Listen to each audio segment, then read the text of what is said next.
Bonjour à tous, il est 10 heures. Bienvenue sur un café avec un expert. Je suis ravie de vous accueillir ce matin pour cette 14e édition du café avec un expert en live sur la page Facebook de Profil d'expert. Ce rendez-vous est hebdomadaire, donc tous les lundis matins. Je reçois un professionnel issu de la sphère immobilière pour vous apporter de l'information au sujet du métier de conseiller immobilier, mais pas que, aussi sur les tendances qui se profilent dans les prochains mois, les prochaines années. Et notamment, ce sera le cas la semaine prochaine avec mon invité qui a passé sa semaine à Las Vegas au CES et qui reviendra avec des idées et des tendances qu'il a pu découvrir là-bas, notamment sur l'intelligence artificielle. Donc, je souhaite la bienvenue aux premières personnes qui se connectent. Donc, comme Christophe, bonjour Christophe. Je vois que vous êtes à Brest, donc bienvenue. On est ravis de vous accueillir. N'hésitez pas à nous faire un petit coucou, nous dire où vous êtes. On sera ravis de pouvoir interagir avec vous, c'est important. Voilà. Une deuxième chose dont je voulais vous parler ce matin, c'est mon objectif cette année d'aider 1000 professionnels, pas seulement conseillers immobiliers, mais 1000 professionnels à améliorer leur communication sur les réseaux sociaux. Et cette semaine, je suis contente parce que je suis arrivée à une petite dizaine de personnes que j'ai pu aider en donnant quelques conseils, aussi bien des commerçants que les notaires, que des conseillers immobiliers. Donc, je crois que les réseaux sociaux, c'est vrai que beaucoup de gens se posent beaucoup de questions sur comment faire, essayer de faire simplement les choses. Et aussi, ce qui est important, c'est de les faire en étant organisé, mais surtout en sachant pourquoi vous le faites. Donc, ça, c'est très important. Et souvent, les questions sont sur ce point-là. Donc, si vous voulez que je vous apporte mon soutien, que je vous aide cette année pour améliorer votre communication digitale, je mettrai un lien sur cette vidéo à la fin du café pour qu'on puisse prendre rendez-vous ensemble et en discuter. Voilà. Donc, je dis… Ah, alors écoutez, nous avons aussi Patricia. Donc, je montre Patricia. Bonjour Patricia, qui est en Vendée. Donc, bienvenue. On est ravis de vous avoir avec nous ce matin. N'hésitez pas surtout à participer, à poser vos questions parce que aujourd'hui, je suis ravie d'accueillir pour la deuxième fois Sébastien Tedesco. Alors, bonjour Sébastien, je partage l'écran. Voilà, tu es avec nous. Bienvenue. Bonjour à tous. Bonjour à tous, ravi de vous retrouver. Bonne année à ceux à qui j'ai pas encore eu l'occasion de le dire. Je vous souhaite de réaliser tous vos projets cette année en 2018. Merci Sébastien. Donc, tu étais venu il y a quelques semaines pour parler Alors, attends, c'était pour parler… de pratiques responsables et éthiques. Voilà, c'est ça. J'ai la responsabilité sociale du conseil. J'ai essayé de retrouver le texte précis. Voilà. Et la responsabilité sociétale des agents immobiliers. On en parlera un tout petit peu aujourd'hui aussi parce que c'est vrai que c'est mon dada. Et je ne peux pas me passer, quand je fais une présentation quelconque, de rajouter une touche effectivement sur l'impact que notre métier peut avoir autour de nous. Oui, c'est vrai. Et puis, c'est un sujet qu'on n'aborde pas si souvent que ça, donc il faudra continuer à ce qu'on le fasse régulièrement. Bien sûr. Enfin, aujourd'hui, tu as choisi un autre sujet et tu nous proposes de parler donc des 5 ingrédients pour retrouver l'amour du métier, enfin retrouver ou trouver l'amour du métier de conseiller immobilier. Alors, je sais que ce sont des thématiques dont tu parles au cours de tes formations. Est-ce que tu peux peut-être déjà nous dire un petit peu ce que tu fais, toi, en tant que conseiller? Enfin, tu aides en fait les conseillers immobiliers à améliorer un certain… Oui, moi j'ai passé les presque 12 dernières années à travailler pour un grand réseau immobilier au sein duquel j'étais conseiller, puis j'ai occupé pas mal de fonctions. Et puis les 3 dernières années, je dirigeais 6 points de vente, près une vingtaine de commerciaux en transaction, en location et en gestion locative. Et puis je suis parti en courant d'année dernière pour effectivement lancer une activité d'accompagnement et de formation de conseillers, notamment par l'adoption de pratiques plus responsables qui peuvent être vectrices de performance, d'innovation et d'épanouissement pour les conseillers. Et donc, j'accompagne des conseillers, alors beaucoup de conseillers débutants, c'est vrai, que j'accompagne sur sur des modules de 12 semaines pour leur apprendre les fondamentaux du métier, mais pour les accompagner très rapidement vers leur première vente. Du coaching individuel, des conférences, voilà, pas mal de choses qui commencent à se développer. Le site internet arrive dans les semaines qui viennent. On va pouvoir commencer à communiquer plus activement sur l'activité. Donc, je suis très content. On fera le relais de tout ça. Impeccable. Alors, je te propose de commencer à aborder le sujet choisi. Donc, tu nous as proposé 5 points. Donc, je vais montrer le premier point. Voilà. Aimer apprendre, se renouveler, se réinventer.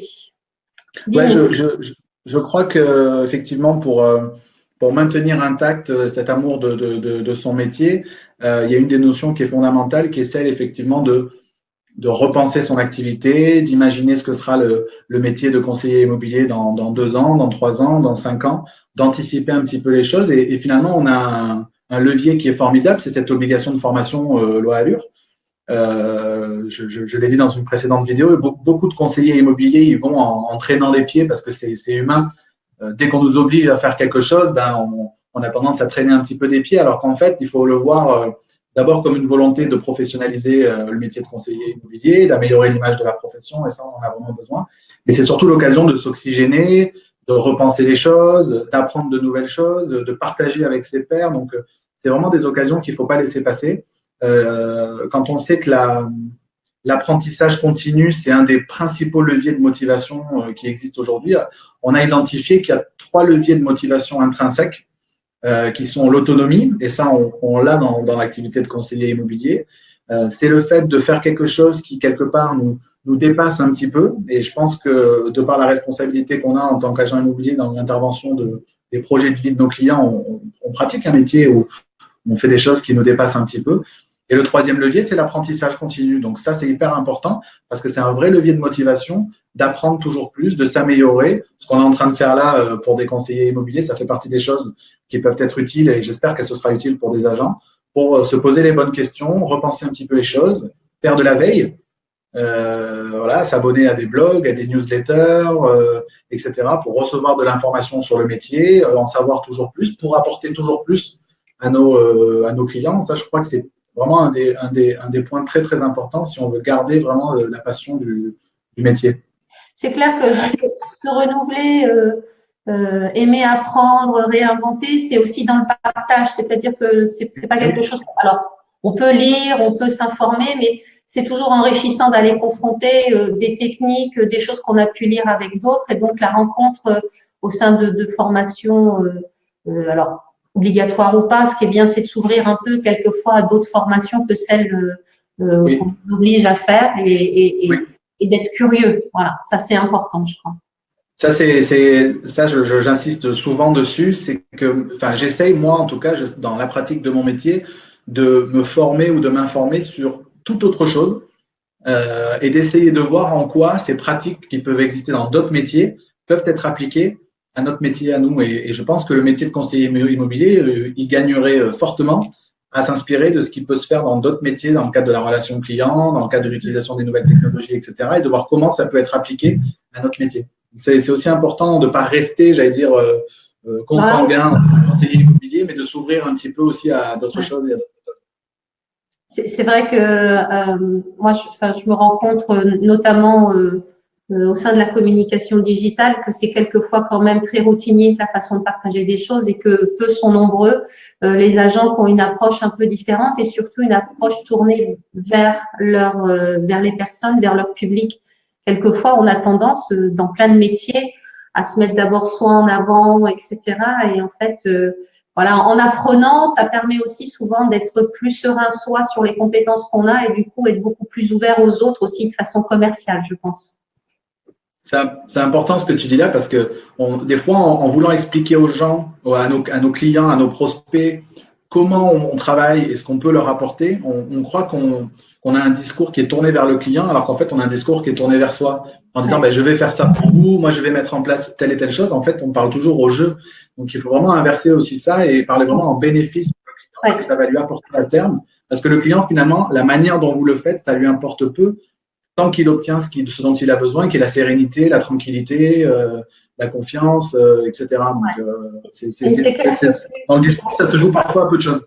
Ouais, plus on maîtrise, plus on est performant, ça c'est clair. Donc, ça, c'était pour le premier point. On passe au second. Ouais. Alors, le second point, c'est aimer ses partenaires. Oui, c'est une notion que j'aborde souvent. Moi, je donne un conseil généralement à mes élèves ou à l'époque à mes collaborateurs, c'est de se constituer un staff de ressources mobilisables, de gens sur lesquels on va pouvoir s'appuyer, et notamment dans 3 dimensions fondamentales, dans le domaine technique, dans des domaines commerciaux et dans les domaines psychologiques. Donc, généralement, ce que je demande à mes élèves, à mes apprenants, c'est de se constituer un staff de 10 personnes dans le champ technique. Donc, ça peut être des artisans, des diagnostiqueurs, des déménageurs, des architectes.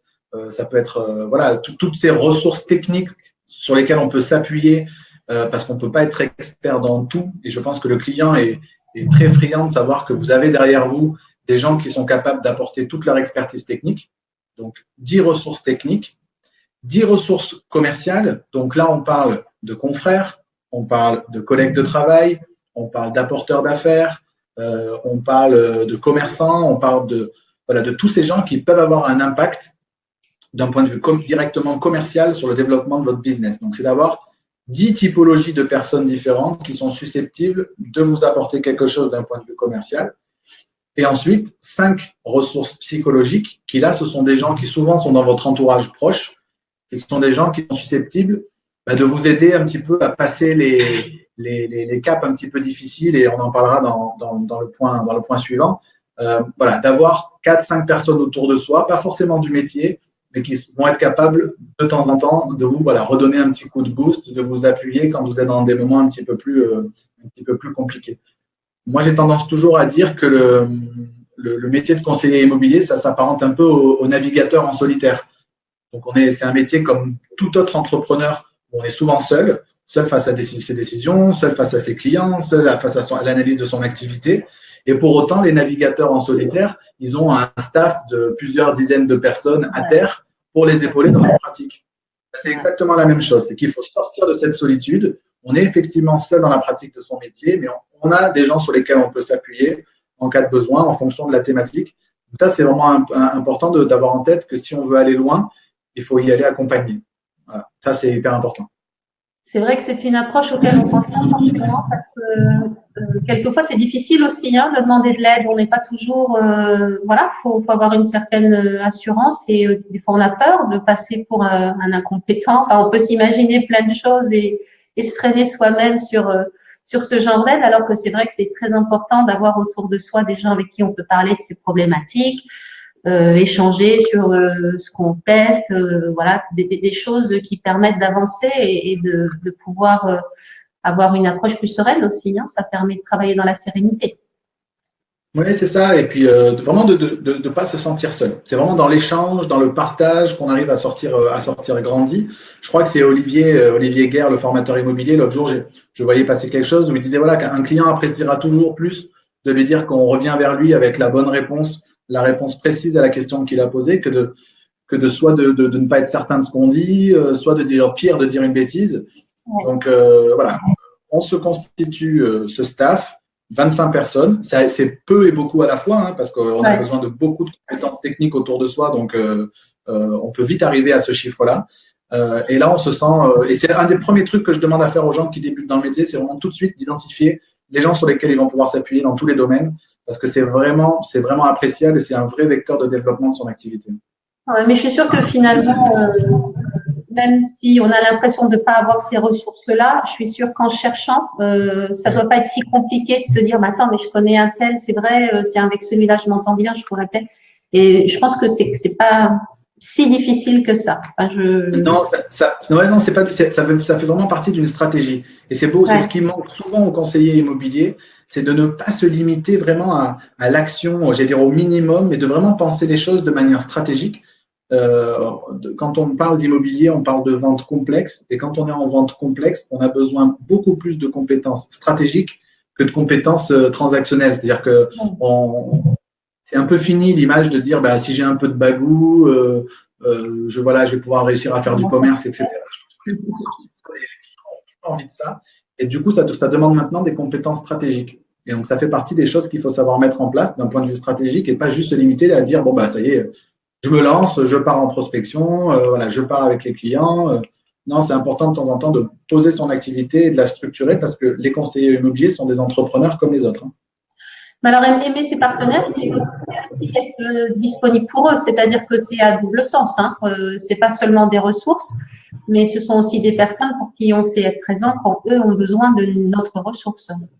Alors là, par contre, il faut faire jouer le principe de réciprocité à son maximum. Donc, c'est donner tout autant à ses partenaires si on veut pouvoir obtenir quelque chose en retour.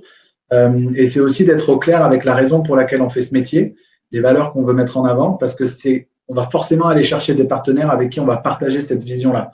Et dès qu'on est raccord et dès qu'on est connecté avec ses partenaires du point de vue des valeurs ou du point de vue de ce qu'on a envie d'apporter aux clients, chacun dans nos métiers respectifs, après, ça roule tout seul parce qu'on est quand même en train de parler de recommandations d'une certaine personne. Ouais. Et quand on recommande, on aime bien être sûr de qui on recommande aussi, quoi. Très bien. Donc, je vous rappelle qu'on est en direct. Donc, si vous avez des questions ou des commentaires pour Sébastien, vous n'hésitez pas à les mettre dans le fil. Le troisième point que nous abordons parmi ces 5 points, le troisième, c'est s'aimer en toutes circonstances. Alors, celui-là n'est pas évident forcément tous les jours. Non, c'est peut-être un des plus difficiles à mettre en place. On en avait discuté, il y a des gens qui sont spécialisés dans ce type de questions-là, parce que il y a des gens qui font de l'accompagnement pour développer la confiance en soi, l'estime de soi, etc. Mais j'essaye toujours de faire, quand je recrutais les gens, ou même quand les gens débutent dans le métier, je fais un peu de non-vente. Je leur explique quand même, parmi les premières choses que je leur explique, c'est que c'est un métier qui est composé à 90% d'échecs. On ne vend pas à chaque visite, on ne rentre pas tous les mandats que l'on va voir, on ne réussit pas tous ces appels en prospection téléphonique, on ne revient pas toujours avec une information de prospection, etc. Donc, si on n'est pas en capacité d'être résilient face à l'échec, on peut vite être en difficulté. Donc, ce qui est hyper important, c'est d'apprendre à dissocier, son être professionnel, c'est-à-dire celui que je suis quand je pratique mon métier, et parfois ça ne marche pas toujours. Et donc, je me remets en question, je me remets en cause et j'essaie de progresser. Et la personne que je suis fondamentalement. Quand je manageais des équipes, je peux te garantir que c'était un peu le bureau des pleurs régulièrement parce que c'est sûr, des fois, les semaines ne sont pas simples. On n'a pas atteint nos objectifs, on n'a pas de réponse à ces questions, on ne comprend pas bien ce qui se passe. Et donc, j'étais là pour essayer de leur faire prendre conscience qu'il y avait effectivement probablement des choses à améliorer, mais que ça ne remettait absolument pas en cause qui ils sont. Et c'est pas toujours simple quand on est entrepreneur d'apprendre à dissocier ce que je vis en tant qu'entrepreneur, mes échecs et mes réussites, et puis ce que je suis fondamentalement. Et ça, c'est une notion qui est importante et se faire accompagner dans ce cadre-là, pas forcément par un professionnel de l'immobilier d'ailleurs, c'est quand même plutôt appréciable et ça rejoint le point précédent d'être entouré de gens autour de soi qui sont capables aussi de nous valoriser ou de tempérer parfois les choses quand on se pose des questions, de dire ok, ça n'a pas marché, mais ça ne veut pas dire que tu es un nul, quoi. Et la bienveillance là-dedans est importante parce que c'est important d'être bienveillant avec soi et d'être bienveillant avec les autres.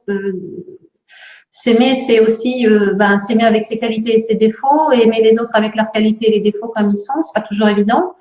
Et ça demande un petit peu d'effort quelquefois, et même vis-à-vis de soi, savoir être indulgent quelquefois quand on s'est mis des challenges, quand on essaye de mettre en place des choses, et voilà. Mais c'est vrai que du coup d'être entouré, comme tu l'as dit, d'aimer ses partenaires et d'être entouré de partenaires, moi ça me semble vraiment une idée intéressante, complémentaire de ce point-là, s'aimer en toutes circonstances.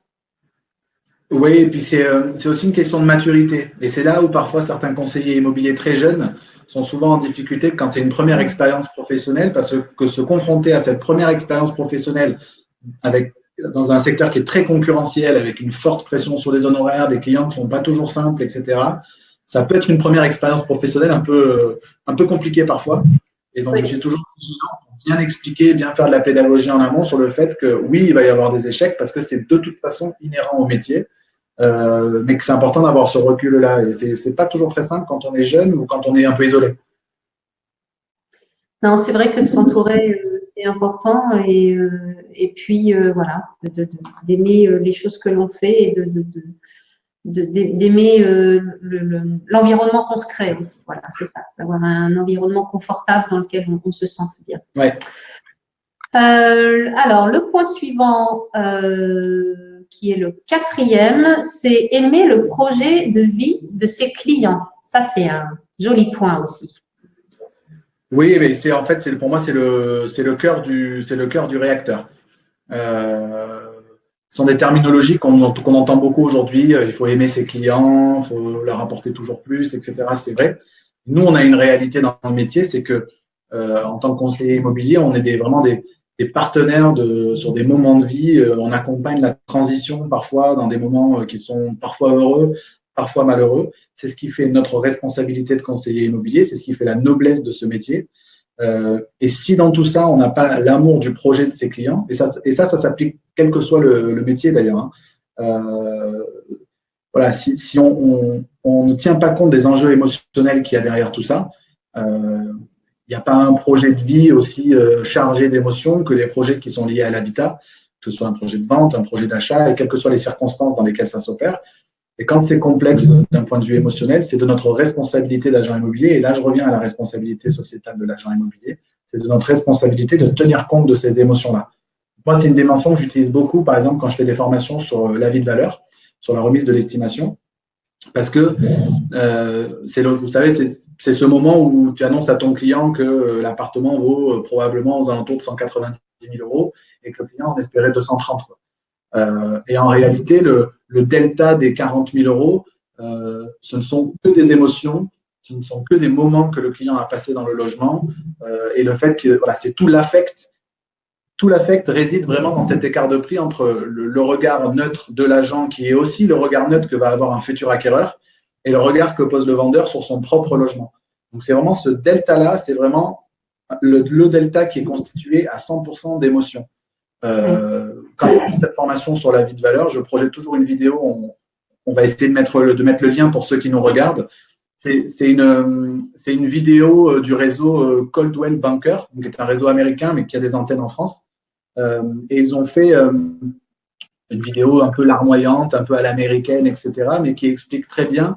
Alors, en Angleterre, ils disent « A house is a home ». Donc, c'est une maison est un foyer, en fait. Et donc, c'est une vidéo, on va vous mettre le lien, qui est un peu, voilà, qui essaie de jouer sur le registre des émotions, mais qui démontre bien ce que vivent nos clients. Nous, on arrive avec un regard très froid, très neutre, et le client, lui, il arrive avec toutes ses émotions et tout son affect et tout ce qu'il a vécu dans le logement. Et c'est un point qu'il faut clairement poser avec le client. Il faut clairement lui expliquer que la différence de prix entre ce qu'il espérait de son logement et ce que nous, on lui annonce en tant que professionnel, et va être à peu près la même idée que l'acquéreur va se faire. Ce ne sont que les émotions qu'il a vécues dans le logement. Et quand on le pose et qu'on l'explique au client, le client est capable de le comprendre, plutôt que d'arriver avec un regard, un truc un peu brut de décoffrage. Ben, moi, je suis le professionnel. Si je vous dis que ça vaut ça, regardez la liste de tout ce qui s'est vendu. Voilà, c'est des mathématiques, j'ai fait une moyenne. Voilà, c'est comme ça.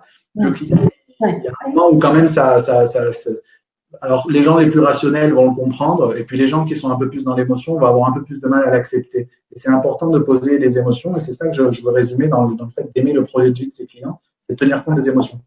C'est clair aussi pour les personnes qui achètent. Hein, elles sont dans l'émotion aussi parce qu'elles quittent un endroit pour aller dans un autre, elles se projettent dans un futur, quelquefois un peu idéalisé ou avec des idées préconçues, etc. Donc, il y a aussi cet aspect émotionnel. Quelquefois, quand on a une famille entière à bouger d'un point A à un point B, c'est une organisation, etc. Donc, il y a plein d'aspects à gérer et c'est vrai que l'aspect avoir de… voilà. C'est de l'empathie, en fait. Hein. Oui, c'est ça, c'est de l'empathie.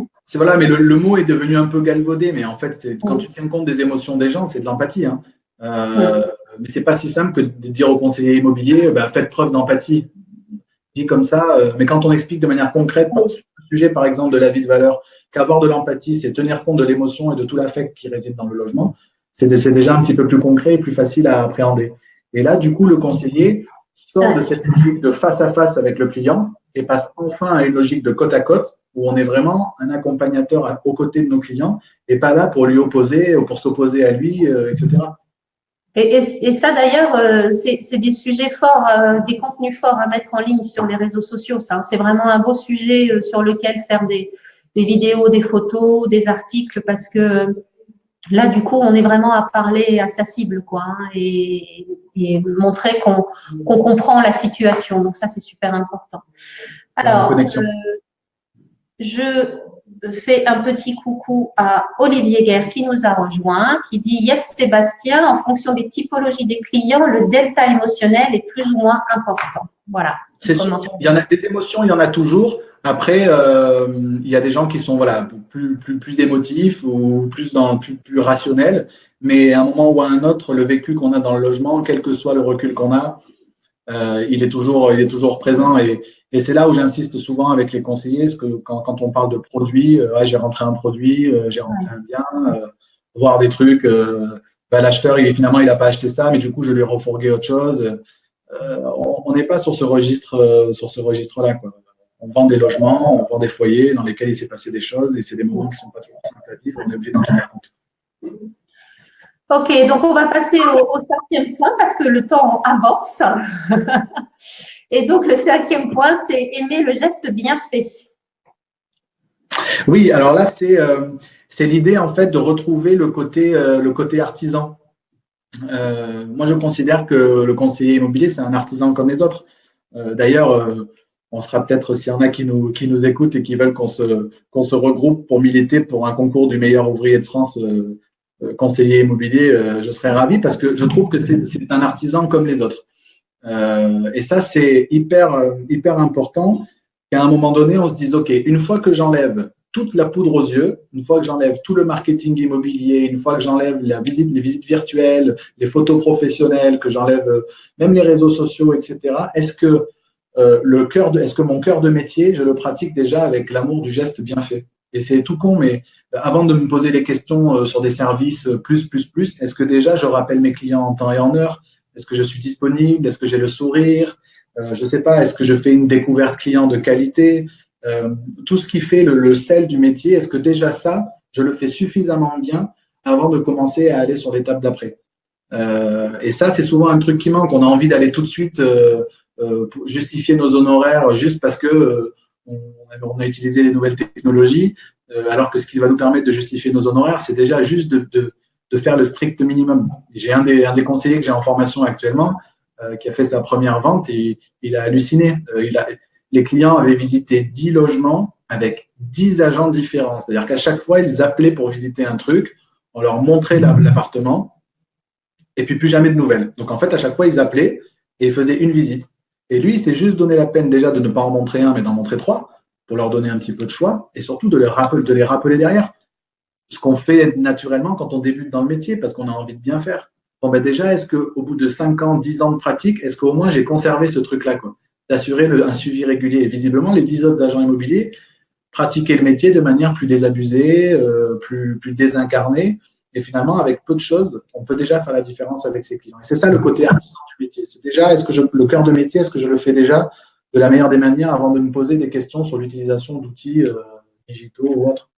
Mais c'est vrai que comme tous les métiers commerciaux, c'est le respect de la personne qu'on a aussi en face de soi. Ça commence par ça, hein, savoir se mettre un peu à la place de la personne que l'on a, comme on disait tout à l'heure, aimer le projet de vie de ses clients.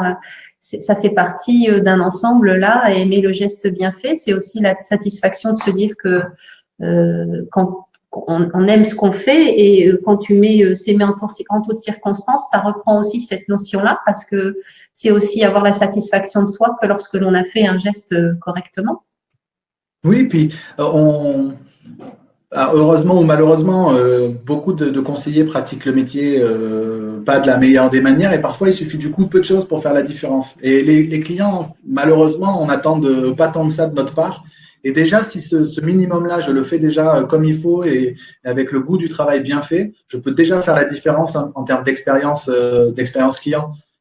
Et puis, on n'est pas toujours dans des agences ou dans des réseaux où on a les moyens d'investir dans des outils en plus qui sont pas toujours données. Quand vous voulez vous lancer dans la visite virtuelle ou faire appel à un photographe professionnel, c'est pas toujours à la portée de toutes les bourses. Donc, déjà, je fais le cœur de métier, je le fais bien, et déjà, je suis capable de faire la différence et de performer dans mon métier. C'est clair que si on fait le métier correctement, il n'y a pas de raison qu'on ne réussisse pas commercialement pour après pouvoir investir dans d'autres outils complémentaires, mais qui ne sont pas des outils principaux, qui sont là pour apporter une valeur ajoutée à déjà une expertise qui a une grande qualité et une façon de faire qui a de la valeur. Et souvent, c'est l'inverse. Hein, on essaye d'habiller quelque chose qui est plus ou moins brinque-ballant et forcément, à la fin, c'est pas toujours satisfaisant. Et pour toucher à ce que tu connais bien, les réseaux sociaux, c'est pareil. Quel est l'intérêt d'aller se donner une image de soi, etc., au travers des réseaux sociaux? Surtout qu'aujourd'hui, les clients font très attention, enfin les avis clients, ça commence à prendre la plus grande importance.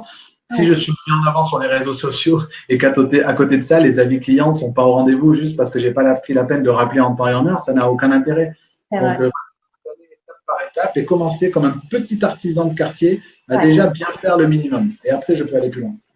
Mais c'est vrai que tout ça, ça demande du temps et il faut aussi de la patience. Et souvent, les gens ne sont pas très patients à construire les bases solides qui vont faire qu'après, on va pouvoir voir plus haut, plus grand. Mais si la base n'est pas solide, forcément, au bout d'un moment, ça s'écroule. Enfin, on n'arrive pas au résultat qu'on voulait. Et c'est là où les conseillers doivent impérativement prendre en compte qu'ils sont de vrais entrepreneurs. Personne n'irait créer une entreprise sans le plus possible construire des fondations solides, avoir une vision stratégique, réfléchir aux moyens qu'on met en place, etc.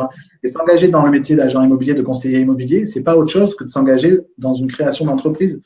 Et donc, de la même manière, je ne me lance pas bille en tête baissée dans le truc. Je le fais intelligemment, je le structure parce que je suis chef d'entreprise. Et ça, c'est une notion que j'essaye beaucoup de valoriser, c'est de faire prendre confiance aux conseillers que ce sont dorénavant de véritables chefs d'entreprise. C'est vrai que le conseiller immobilier fait partie d'un réseau. Le réseau est un appui, mais c'est lui en tant qu'individu qui fait la différence. Et le réseau apporte des outils, de la formation, un environnement, mais voilà, il y a des bons et des mauvais, comme partout, des bons professionnels.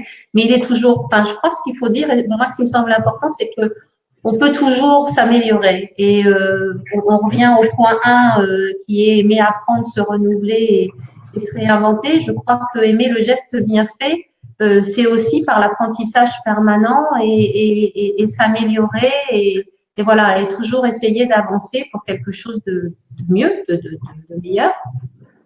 Ouais, l'amélioration continue, c'est capital. Et tester des choses, apprendre, faire évoluer, retester de nouveau, etc. Voilà, constamment tester des choses, être dans une logique, comme tout chef d'entreprise, de retour sur investissement. J'ai mis en place cette action-là. Est-ce qu'elle m'a rapporté quelque chose? Je ne continue pas de la faire parce qu'on m'a dit de la faire ou parce que mon réseau m'a dit de la faire, etc. J'essaie de le faire du mieux possible. Quels sont les résultats? Ça marche, tant mieux. Ça ne marche pas, j'essaye autre chose. Ni plus ni moins. C'est aussi simple que ça. Et c'est important ce que tu dis sur les réseaux, c'est que les réseaux apportent beaucoup de soutien, mais à un moment donné, le client, il faut pas surestimer l'apport des réseaux. Le client, c'est vous que le client achète. C'est vous, en tant que conseiller immobilier, que le client achète.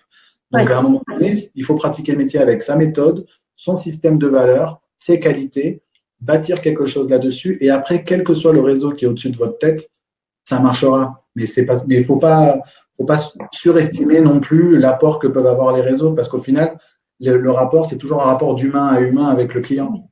Donc, ça, c'est important. Ouais. Écoute, on arrive à la demi-heure, donc on a été 10h33, on est dans les temps, on a rempli la mission, 5 points importants. C'était très intéressant, Sébastien, que tu abordes ces sujets-là, parce que je pense que ça permet de resituer pas mal de choses. Et par rapport à la communication, tous ces points-là sont super intéressants à mettre en avant sur vos réseaux sociaux, les tiens comme les miens, comme ceux des conseillers immobiliers. C'est-à-dire savoir dire qu'on a de l'empathie, savoir dire qu'on s'est écouté, savoir dire qu'on aime les projets des clients que l'on a en face de soi et savoir surtout mettre en avant le client, le prospect, savoir être à l'écoute et être tourné vers lui. Je crois que c'est quelque chose que quelquefois on ne fait pas assez et qu'on est là des fois à être dans le push. Là, on essaye d'aller vers lui, pas toujours de la bonne façon. Donc voilà, c'était super intéressant. Bon, je fais un coucou à Olivier, Christophe, tous les gens qui se sont connectés. Un grand bonjour et une bonne année. Patricia qui est toujours là aussi. On a eu des likes pendant le live, donc je suis ravie parce que finalement toutes les semaines on a des personnes qui nous retrouvent et ça je voulais tous vous remercier. Ça fait toujours chaud au cœur de savoir qu'on est suivi et que ce qu'on fait intéresse. Donc merci beaucoup. Sébastien, alors Patricia qui nous remercie. Alors attendez, merci Patricia. Patricia, merci beaucoup, ne rien lâcher. Donc, Patricia, bonne semaine et puis mise en application. Ça, c'est important aussi, hein, parce que quelquefois, on écoute, on lit, on regarde, on se dit, il faut que je le fasse. Mais voilà, il faut mettre en application et ça demande de l'énergie aussi, ça. Donc, c'est important d'appliquer. Très important. Et puis, Olivier qui nous remercie. Voilà, donc on te souhaite une bonne semaine, Olivier. Écoute, merci beaucoup Sébastien. Merci à toi.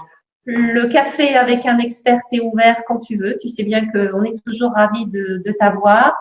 Christophe nous remercie aussi. Donc, bonne semaine. Merci Christophe. Voilà, moi je vous dis à la semaine prochaine avec un autre invité qui s'appelle Max Malik Aleg, qui est un créateur d'une start-up qui s'appelle Byding et qui propose la vente et la location de biens immobiliers aux enchères. Et en fait, ce créateur de start-up est très impliqué dans la vie immobilière et il était notamment à Las Vegas cette semaine et il viendra nous parler la semaine prochaine d'intelligence artificielle, de nouvelles technologies, de ce qui va un petit peu révolutionner l'immobilier dans les prochaines années, les prochains mois. Voilà. Quant à moi, je vous souhaite une bonne semaine. Sébastien, je repartage l'écran avec toi. Bye bye. Bonne semaine à toi. À la prochaine. Merci. Bonne semaine à tout le monde. Merci de ta venue ce matin. Bonne semaine à tous. On se retrouve la semaine prochaine. Et puis, d'ici là, pensez à liker, commenter, partager cette vidéo si vous pensez que d'autres peuvent en bénéficier. Et puis, bonne semaine. À bientôt. Au revoir.